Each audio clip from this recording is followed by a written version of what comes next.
Горан Накевски, таткото на убиениот Александар Накевски, обраќајќи се само иницијативно и под морална и кривична одговорност до судијата на повтореното судење за случајот Монструм, побара од судот претрес во седиштето на СДСМ и стражарско обезбедување на премиерот Зоран Заев, како тогашна опозиција на сегашниот коалиционен партнер ДУИ. Заев на родителите на убиените кај Смилковското езеро им покажал испечатени разговори, а се сомневаат дека оригиналните снимки се уште се кај него, тврди Накевски, кој го обвини Заев дека манипулира и уценува во случајот Монструм.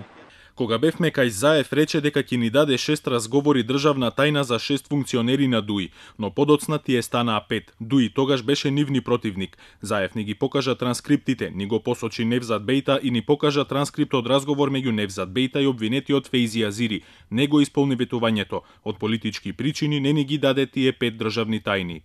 Токму обвинетиот Фейзи Азири, кој се лекува на клиниката за пулмологија, беше причината судијата Огнен Ставрев да го одложи рочиштето. Иако одсутен, Азири беше споменат и во обраќањето на сопругата на Накевски до судот, дека разговарал со непознато лице во прислушуван разговор, а судот не го гони тоа лице.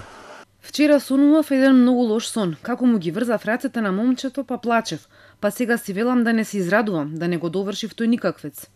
Братот на Фейзи Азири одговори на семејствата на убиените дека е точно дека постојат разговори на политичари со неговиот брат, но добро би било да се слушнат во судницата, зашто поскоро да се дојде до вистината.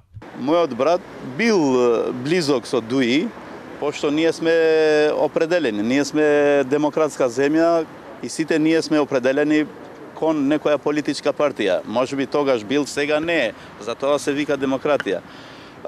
Би сакал разговорот да биде објавен, без разлика што велат дека е со посебни истражни мерки. Од една страна судијата Огнен Ставрев, од другата, за прв пат откако го презеде случајот, тријата обвинители од СЈО, Фатиме Фетај, Ленче Ристовска и Гаврил Бубевски, подготвени се да го истуркаат случајот до крај. Интересот за правилно утврдување на вистината, до која што може да се стигне преку една нова и фер постапка, треба да биде и е многу поголем. Во таа насока единствено можам да кажам, уверувам дека СЈО ќе ги искористи сите човечки ресурси, технички.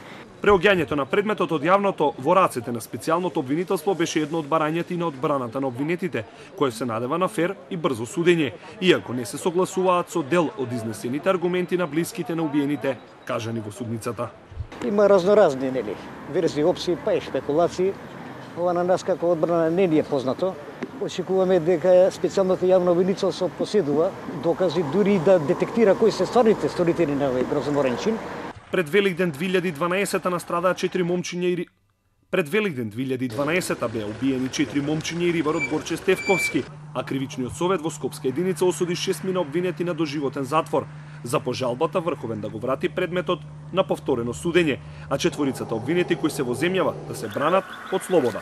Тогашниот опозиционер кој емитуваше прислушувани разговори, вети и потврди дека споделил разговори кои се однесуваат на овој случај со сите учесници во предметот, но не ги објави јавно, а потврди дека се што поседува предал на тимот на Катица Јанева.